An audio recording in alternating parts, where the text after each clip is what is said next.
Hey guys, it's been a little while since our last video. I know this is a short week with Thanksgiving coming up, but I wanted to make a quick video talking about some of the more important developments regarding the overall market and with AMC as well. Some big news came out today from Amazon, where the online e-commerce giant announced that they plan to spend more than $1 billion a year to produce movies that it will be releasing in theaters. This is the largest commitment to cinemas by an internet company yet. According to Bloomberg, the world's largest online retailer aims to make between 12 and 15 movies annually that will get a theatrical release. Amazon will release a small number of films in theaters next year and increase its output over time.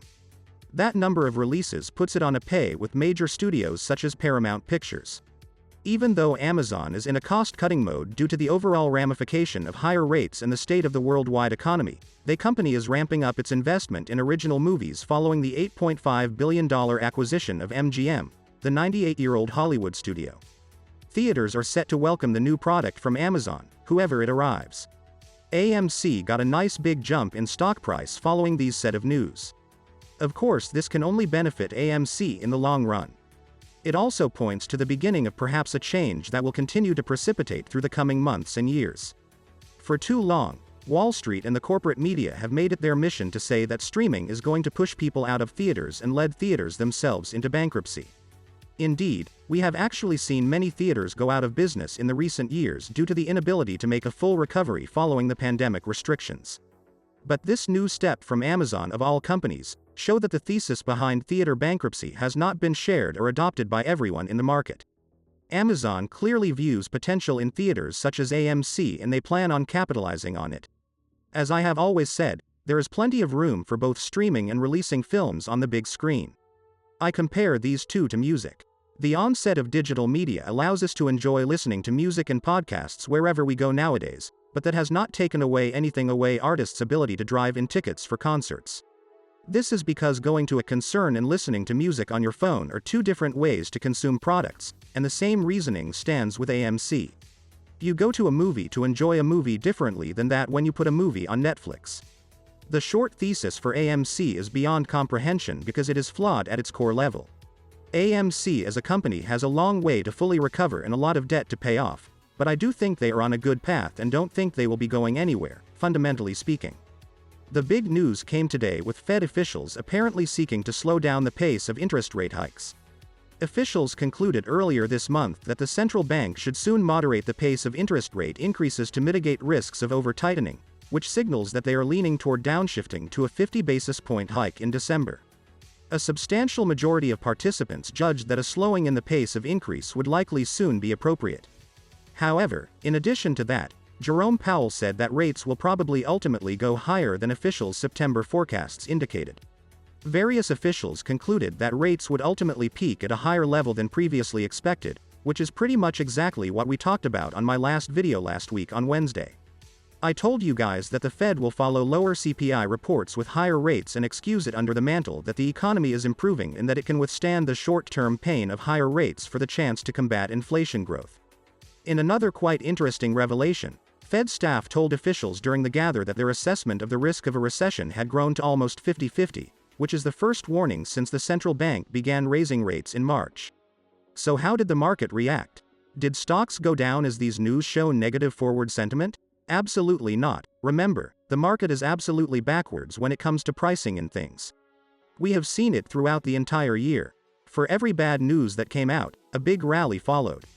Today we saw stocks and treasuries rallying while the dollar crumbled and fell off following the release of the report.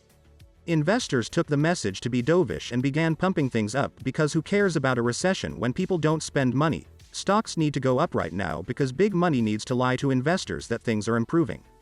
Guys, let me repeat what staff members said. The economy is in such a dire state that they believe a recession is now much more likelier to happen than it was earlier in March this year. How anyone reads this and thinks of it as positive is beyond me. Investors will be expecting the Fed to raise rates by 50 basis points when they meet on December and see rates peaking around 5% by mid-2023. Powell will be speaking in Washington on November 30th, so we will have a better idea of what to expect by then. I know this is going to sound a bit like a rant, but I need every single one of you to pay very close attention to the small details right now. In this meeting, there were various subtle hints that show that staff members in the Fed are becoming very concerned about the slowing economy. Let me tell you the basis of the United States economy. When people don't spend money, we go into a recession. It is very simple. It doesn't really matter if rates go up or Facebook crumbles or if Apple makes $15 trillion in the long run.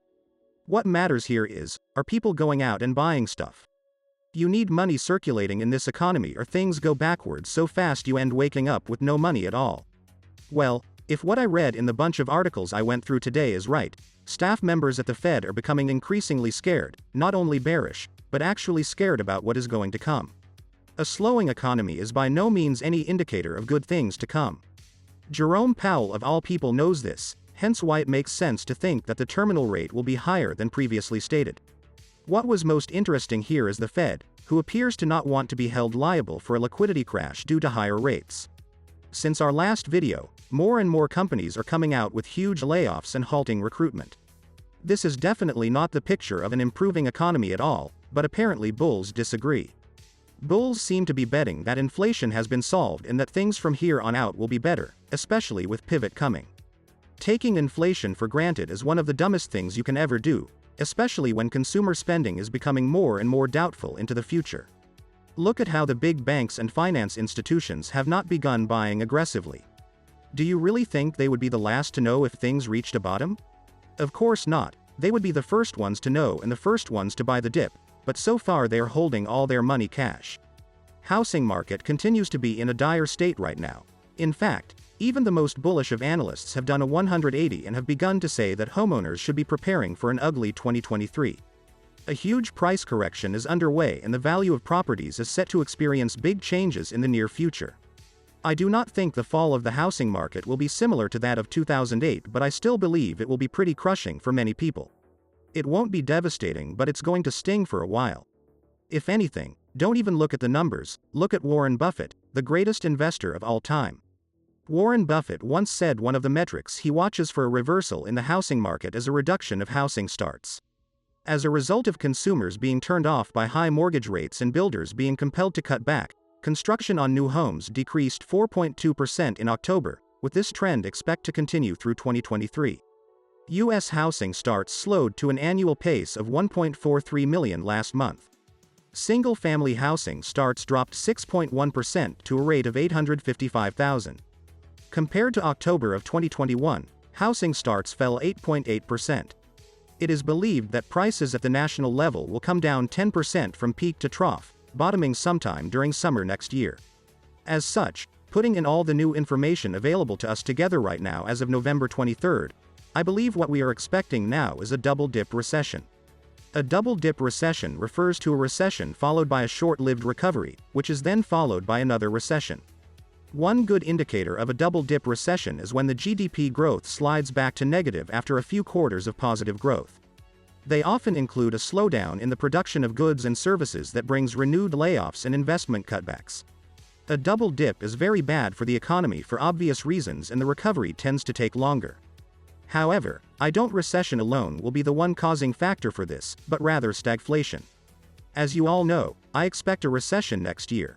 The reasons are inflation in the Fed's tightening cycle along with the housing market instability, a serious slowdown in consumer spending and higher prices from companies selling products and services along with a set of future earning reports that will be negative. People, history is very clear, and even though it does not repeat itself, it rhymes too well. Whenever inflation has been above 5%, the Fed's hikes in interest rates have always resulted in an economic downturn. The key yield curve has also recently inverted.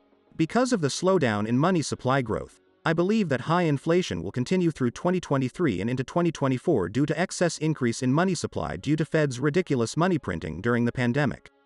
This means that this time around, unlike the recent recession of 2008, the recession will be accompanied by high inflation, which forms into a super combo known as stagflation, which is quite literally the worst-case scenario any economy can have because there is no saving itself or avoiding a downturn. This means everything falls ugly and bad, and I am talking about catastrophic levels of bad. This is the Ragnarok of the stock market. Does the economy still have a chance to save itself? Absolutely, and I think this is what the current administration and Fed are working to do, but unless they can pull a miracle after miracle, we better brace ourselves for an era of years of recovery and economic hurt. My next video will be in the weekend talking about stagflation in much more detail and what it could mean for us long term. But for now, let's wrap things up. Before I leave you guys, I do want to remind you that I am long on both AMC and GME. This economic downturn will be absolutely interesting to watch as more shares become DRS. We could have our MOAS sometime next year, though this is not a promise as anything can happen at this point. Still, I will continue to add more shares. I am here until we go to the moon or until we hit zero. For everything else, I am incredibly sad and depressed on the current outlook for the economy. There is nothing to savor out of watching millions of people lose their homes, lose their jobs, watch suicide stats go even higher and people turn more hostile with each other. We are truly living in dark times, but I take comfort in the little community we have here with each other. I love you all to the moon. I will see you sometime this weekend with that video I will make, and we will go from there next week. If you haven't, please follow me on my new Twitter account and please join my Discord already. Have a great rest of your day and to the moon.